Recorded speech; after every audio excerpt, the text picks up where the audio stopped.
ওদিকে উত্তরবঙ্গে বন্যা প্রতিরোধ করার জন্য নানা ব্যবস্থা নেওয়া হয়েছে। এলাকার মানুষ বলছেন ব্যবস্থা তো নেওয়া হচ্ছে, তৎপরতা তো দেখা যাচ্ছে, কিন্তু স্থায়ী সমাধান হবে কিভাবে?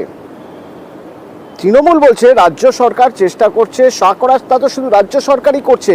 আর এদিকে বিজেপি বলছে যে কেন্দ্র সরকারের কাছে রাজ্য সরকারের যদি সদিচ্ছা থাকতো তাহলে স্থায়ী সমাধানের ব্যাপারে কেন্দ্র সরকারকে জানাতো।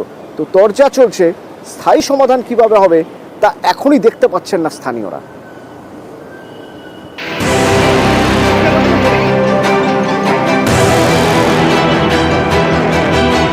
আগামী বছর যাতে উত্তরবঙ্গে বন্যা রোখা যায় তার জন্য এখন থেকেই প্রস্তুতি শুরু করে দিয়েছে সেচ দপ্তরের উত্তর পূর্ব বিভাগ। অনুমোদনের জন্য জলসম্পদ ভবনে পাঠানো হয়েছে 122টি প্রকল্প। এর মধ্যে উত্তরবঙ্গের 20টি নদীর ভাঙন প্রতিরোধ প্রকল্পও রয়েছে। সব মিলিয়ে খরচ ধরা হয়েছে 187 কোটি টাকা। আগামী বছরের প্ল্যানটা আমরা করে ফেলেছি। 24-25 আমাদের 187 কোটি 122টা কাজ আছে আপাতত। বর্ষার পরে কিছু নতুন ভাঙন হলো সেই টাকা নিয়ে নেব। আগামী বর্ষার আগে এগুলো শেষ করবো, এই টার্গেট আমাদের। জুডিশনে আমাদের মানুষের প্রোটেকশন, আমাদের মানুষের যেগুলো সমস্যা আছে সেগুলো আমরা টেক আপ করি।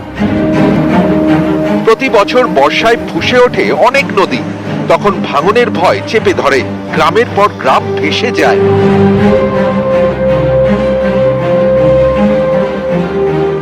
নদী পাড়ের বাসিন্দাদের অনেকেরই মনে পড়ে যাচ্ছে গত বছর সিকিমে হড়পা বানের কথা।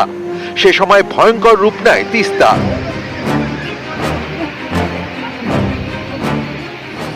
উত্তরবঙ্গের মানুষের দাবি, এই দুর্ভোগের থেকে মুক্তি পেতে চাই স্থায়ী সমাধান। রাজ্যের পাশাপাশি কেন্দ্রীয় সরকারও এ বিষয়ে পদক্ষেপ করুক। রাজ্য সরকার যথেষ্ট করে, তো এই পরিস্থিতির মুখে যদি কেন্দ্র সরকারও কিছুটা সহায়তা করে তাহলে কাজটা আরো ভালো হয়। যতটুকু বন্দোবস্ত করার সেটা রাজ্য সরকারই করে। এবারে যেরকম ভাবে এই 187 কোটি টাকার যে একটা পরিকল্পনা নেওয়া হয়েছে, সেগুলো অনেকখানি এই রাজ্য সরকারের চেষ্টাতে এর প্রতিহত করা সম্ভব হবে। এদের বক্তব্য সেন্ট্রাল গভর্নমেন্ট কোনো সাহায্য করে না, রাজ্যকে এতটা বরাদ্দ করতে হয়। ওদের উদ্দেশ্য অন্যরকম। ওদের উদ্দেশ্য বারবার আসবে, হ্যাঁ, যখন বন্যা হবে তখন আসবে, পার্মানেন্ট কোনো সলিউশন হবে না। বুঝতেই পারছেন, emergency fund, disaster relief management fund, এই সমস্ত ব্যাপার আছে, তো সেগুলো পাওয়া যায়। পার্মানেন্ট হলে তো সেই রাস্তাগুলো, পার্মানেন্ট রাস্তাটা বন্ধ হয়ে যায়। জলপাইগুড়ি থেকে শান্তনু কর, নিউজ 18 বাংলা।